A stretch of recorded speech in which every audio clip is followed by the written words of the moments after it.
अरे बबलू, ये तुम्हारे हाथ पर दाग कैसा है? तुमने अपनी मम्मी को बताया? नहीं सपना। आंटी, क्या आप बबलू के इस हाथ पर हुए हल्के रंग के धब्बे को डॉक्टर के पास दिखाने लेकर गयी? अरे सपना, ये कुछ नहीं है, ये 1-2 दिन में दूर हो जाएगा। नहीं आंटी, मेरी डॉक्टर मम्मी कहती हैं कि इसे नजरअंदाज नहीं करना चाहिए। त्वचा पर हल्के रंग का दाग या धब्बा जिसमें सुनपन हो वो कुष्ठ रोग हो सकता है। अगर एनडीटी की दवा द्वारा इसका उपचार जल्द शुरू किया जाए तो यह कुष्ठ रोग से होने वाली विकलांगता को रोक सकता है। स्वास्थ्य विभाग हरियाणा द्वारा जनहित में जारी।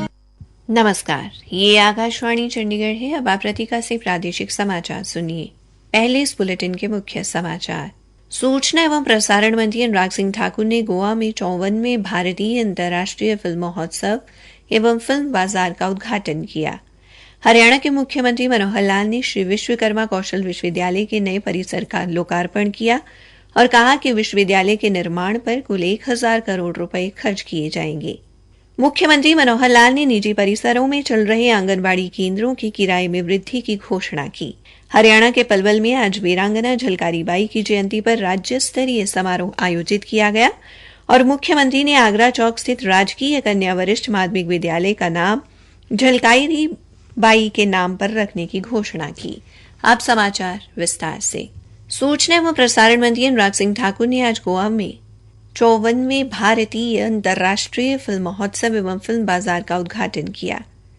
इस 9 दिवसीय महोत्सव के दौरान 270 फिल्में दिखाई जाएंगी। इस अवसर पर अपने संबोधन में श्री ठाकुर ने कहा कि सरकार अंतर्राष्ट्रीय स्तर पर फिल्म निर्माण के लिए सुविधाएं प्रदान कर रही है। इसके लिए आवश्यक अनुमतियां एक ही जगह पर देने का प्रावधान किया गया है। उन्होंने कहा कि सरकार केवल रचनात्मक क्षेत्र को ही मजबूत नहीं कर रही बल्कि भारत की संस्कृति एवं व्यापक नैतिक मूल्यों के वैश्विक निर्यातक के तौर पर छवि को भी मजबूत कर रही है। श्री ठाकुर ने फिल्म बाजार के उद्घाटन पर कहा कि ये फिल्म निर्माताओं एवं रचनात्मक लोगों के लिए एक बेहतरीन अवसर उपलब्ध करा रहा है। हरियाणा के मुख्यमंत्री मनोहर लाल ने आज हरियाणा सरकार द्वारा पलवल के दुधौला में स्थापित श्री विश्वकर्मा कौशल विश्वविद्यालय में 82 एकड़ में बनाए गए परिसर का लोकार्पण किया। समारोह में केंद्रीय राज्य मंत्री कृष्णपाल गुर्जर, हरियाणा के उच्च शिक्षा मंत्री मूलचंद शर्मा एवं पृथला से विधायक नयनपाल रावत विशेष तौर पर उपस्थित रहे। इस अवसर पर मुख्यमंत्री मनोहर लाल ने कहा कि आज पूरी दुनिया में भारत का युवा कौशल विकास के बलबूते अपना प्रभाव स्थापित कर रहा है और हरियाणा कौशल विकास के क्षेत्र में अपनी अतुलनीय भूमिका निभा रहा है। उन्होंने कहा कि देश का पहला कौशल विश्वविद्यालय पलवल जिले में शुरू किया गया है और ये हमारे लिए गौरव की बात है कि युवा यहां से कौशल विकास कर नौकरी भी कर रहे हैं और स्वरोजगार भी अपना रहे हैं। मुख्यमंत्री ने कहा कि श्री विश्वकर्मा कौशल विश्वविद्यालय के निर्माण पर 3 चरणों में 1000 करोड़ रुपए खर्च किए जाएंगे। पहले चरण की परियोजना के तहत अभी तक 357 करोड़ रुपए खर्च हुए हैं और जल्द ही सरकार द्वारा विश्वविद्यालय प्रबंधन के अनुरोध पर 150 करोड़ रुपए की राशि जारी कर दी जाएगी। उन्होंने आज जिस नए परिसर का लोकार्पण किया उसमें 10 खंड हैं, जिसमें 6 शैक्षणिक खंड हैं। इनमें 69 क्लासरूम हैं और अधिकतर क्लासरूम में स्मार्ट कंप्यूटर लैब भी है और एक प्रशासनिक भवन है जिसका नाम तक्षशिला रखा गया है। एक उत्कृष्टता केंद्र भी बनकर तैयार हो गया है। इसमें lab, solar lab, advance electric एवं इलेक्ट्रॉनिक तथा वेल्डिंग लैब हैं। इसके अलावा छात्र व छात्राओं के लिए 2 छात्रावास बनकर तैयार हो गए हैं। इस अवसर पर केंद्रीय उद्योग राज्य मंत्री कृष्णपाल गुर्जर ने कहा कि प्रधानमंत्री नरेंद्र मोदी के नेतृत्व में व प्रदेश में मुख्यमंत्री मनोहर लाल के मार्गदर्शन में युवा शक्ति के हित में सार्थक प्रयास किए जा रहे हैं। उन्होंने कहा कि आज कौशल के बलबूते पर ही विकसित भारत का सपना साकार हो रहा है।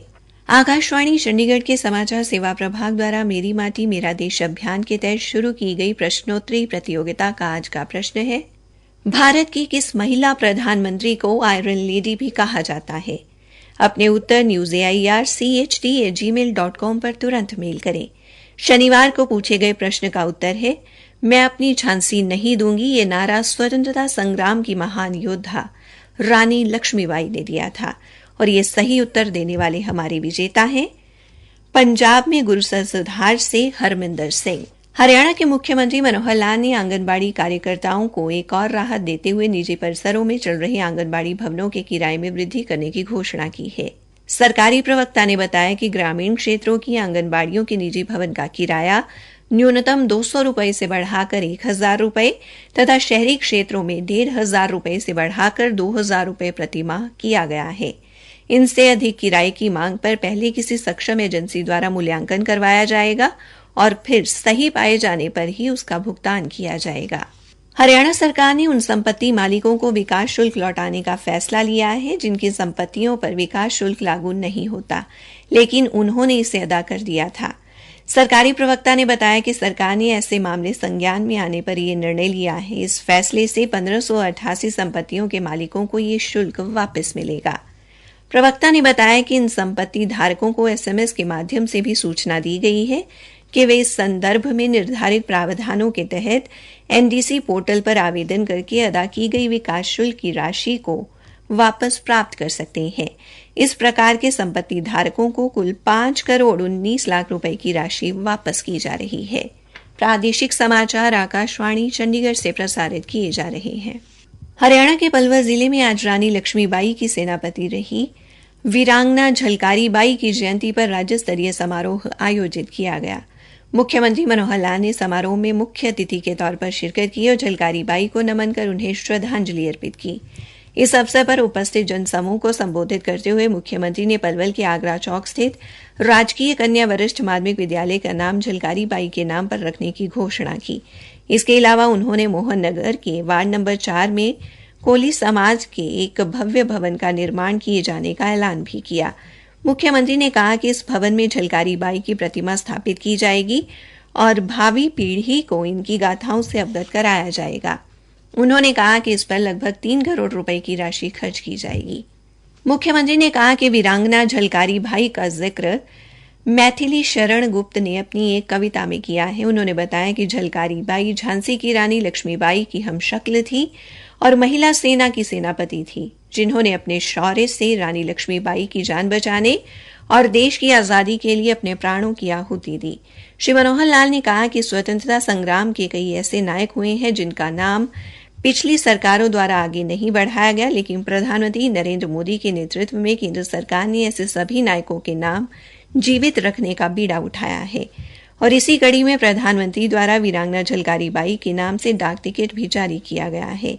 इस अवसर पर केंद्रीय राज्य मंत्री कृष्ण पाल गुर्जर, हरियाणा के सहकारिता मंत्री डॉक्टर बनवारी लाल, परिवहन मंत्री मूलचंद शर्मा, राज्यसभा सांसद कृष्ण लाल पवार और लोकसभा सांसद नायब सिंह सैनी व अन्य कई विधायक भी उपस्थित रहे। विकसित भारत संकल्प यात्रा कैथल में 25 नवंबर और कुरुक्षेत्र में 26 नवंबर को शुरू होगी। कैथल के उपायुक्त प्रशांत पवार ने बताया कि एक प्रचार वाहन एक दिन में 2 गांवों में पहुंचेगा और लोगों को विभिन्न सेवाओं एवं योजनाओं का लाभ मौके पर ही दिया जाएगा। कुरुक्षेत्र में भी आज इस संदर्भ में अधिकारियों के साथ समीक्षा बैठक की गई और बताया गया कि ये यात्रा केंद्र सरकार की 17 से अधिक योजनाओं के बारे में जागरूक करेगी।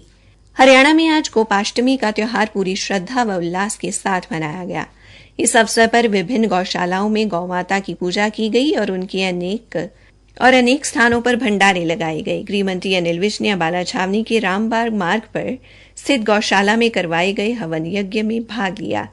कृषि मंत्री जेपी दलाल ने भिवानी जिले के कस्बा तो शाम की गौशाला में आयोजित कार्यक्रम में मुख्य अतिथि के तौर पर शिरकत की।